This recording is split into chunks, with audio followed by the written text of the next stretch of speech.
পাহাড়ের হাতছানি যারা উপেক্ষা করতে পারেন না তাদেরই একজন ইকরামুল হাসান শাকিল। ৮৪ দিন পায়ে হেঁটে কক্সবাজারের ইনানি সমুদ্র সৈকত থেকে শুরু করে অবশেষে তিনি পৌঁছেছেন বিশ্বের সর্বোচ্চ পর্বতচূড়া মাউন্ট এভারেস্টে। ৮,৮৪৮.৮৬ মিটার উচ্চতায় ওড়ালেন বাংলাদেশের পতাকা। সোমবার ১৯ মে নেপাল সময় সকাল ৬টা ৩০ এভারেস্ট চূড়ায় পৌঁছান শাকিল। খবরটি গণমাধ্যমকে নিশ্চিত করেছে তার নেপালি ট্রাভেল এজেন্সি 8K এক্সপেডিশনস। এর আগে তার অভিযানের সমন্বয়কারীরা শাকিলের ফেসবুক পেজে জানান তিনি সফলভাবে সামিট সম্পন্ন করেছেন এবং তখন তিনি ক্যাম্প 4-এ অবস্থান করছিলেন। শাকিল তার নিজের এই ব্যতিক্রমী অভিযানের নাম দিয়েছেন C2 সামিট। তার লক্ষ্য ছিল কেবল এভারেস্ট জয় নয়, সমুদ্রপৃষ্ঠ থেকে শুরু করে পদে পদে পাহাড় ডিঙিয়ে পৃথিবীর সর্বোচ্চ শৃঙ্গে পৌঁছানো, ঠিক যেমনটা করেছিলেন অস্ট্রেলীয় পর্বতারোহী টিম ম্যাকার্টনি স্ন্যাপ, যিনি ১৯৯০ সালে ভারতের গঙ্গাসাগর থেকে শুরু করে ৯৬ দিনে এভারেস্ট জয় করেছিলেন। শাকিল তার যাত্রা শুরু করেন ২৫ ফেব্রুয়ারি কক্সবাজারের ইনানি সৈকত থেকে। প্রথম ধাপে চট্টগ্রাম, ফেনী, কুমিল্লা, মুন্সিগঞ্জ হয়ে ১২ দিনে ঢাকায় পৌঁছান। এরপর গাজীপুর, টাঙ্গাইল, সিরাজগঞ্জ হয়ে ২৮ মার্চ পৌঁছান পঞ্চগড়। এরপর ভারত হয়ে পৌঁছান নেপাল সীমান্তে। ভারতের জলপাইগুড়ি, দার্জিলিং হয়ে ৩১ মার্চ পা রাখেন নেপালে। নেপালের বিভিন্ন দুর্গম পার্বত্য অঞ্চল পেরিয়ে অবশেষে ২৯ এপ্রিল পৌঁছান এভারেস্ট বেস ক্যাম্পে। এরই মধ্যে তিনি হাঁটেন ১,৪০০ কিলোমিটারেরও বেশি পথ। শুভ সকাল।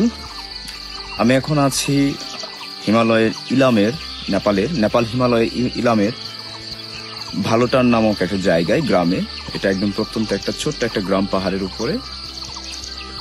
এখান থেকেই আমি আমার C2 সামিট এভারেস্ট অভিযানের যে লুকলা হয়ে এভারেস্ট বেস ক্যাম্পের উদ্দেশ্যে হাঁটছি আজকে সকালে থেকে।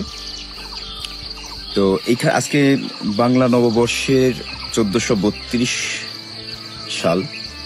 তো এই নতুন দিনের সকালে সবাইকে শুভ নববর্ষের শুভেচ্ছা জানাচ্ছি। সবাই ভালো থাকবেন এবং আমার জন্য সবাই শুভকামনা রাখবেন। ধন্যবাদ। বেস ক্যাম্পে পৌঁছানোর পর শুরু হয় অভিযানের পর্বতারোহণ ধাপ। ৬ মে শুরু হয় রোটেশন পর্ব। ক্যাম্প 3 পর্যন্ত গিয়ে আবহাওয়া ও পরিবেশের সাথে খাপ খাওয়ানোর প্রক্রিয়া সম্পন্ন করে ১০ মে ফেরেন বেস ক্যাম্পে। এরপর শুরু হয় মূল অভিযান ১৬ মে, যখন তিনি পৌঁছান ক্যাম্প 2-তে। ১৭ মে ক্যাম্প 3, ১৮ মে ক্যাম্প 4 এবং ১৯ মে ভোরে শুরু করেন চূড়ার উদ্দেশ্যে চূড়ান্ত ধাক্কা সামিট পুশ।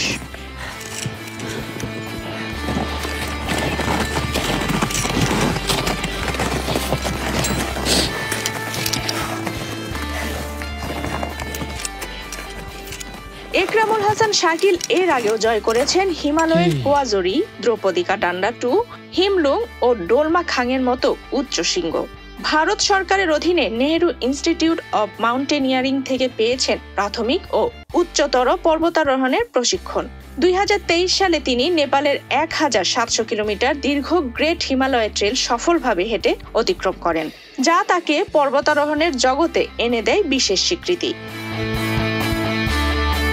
২০১০ সালে মুসা ইব্রাহিমের হাত ধরে যাত্রা শুরু হয় বাংলাদেশের এভারেস্ট অভিযান। এরপর থেকে একে একে জয় করেন M.A. মুহিত, নিশাত মজুমদার, ওয়াসফিয়া নাজরিন, সজল খালেদ ও সর্বশেষ বাবর আলী। এবার সেই তালিকায় যুক্ত হলেন ইকরামুল হাসান শাকিল। তবে তিনি শুধু চূড়া জয় করেননি, সৃষ্টি করেছেন নতুন ইতিহাস, হেঁটে সমুদ্র থেকে শৃঙ্গে পৌঁছানোর বিরল দৃষ্টান্ত। আফসানা রিপা, বাংলাদেশ প্রতিদিন।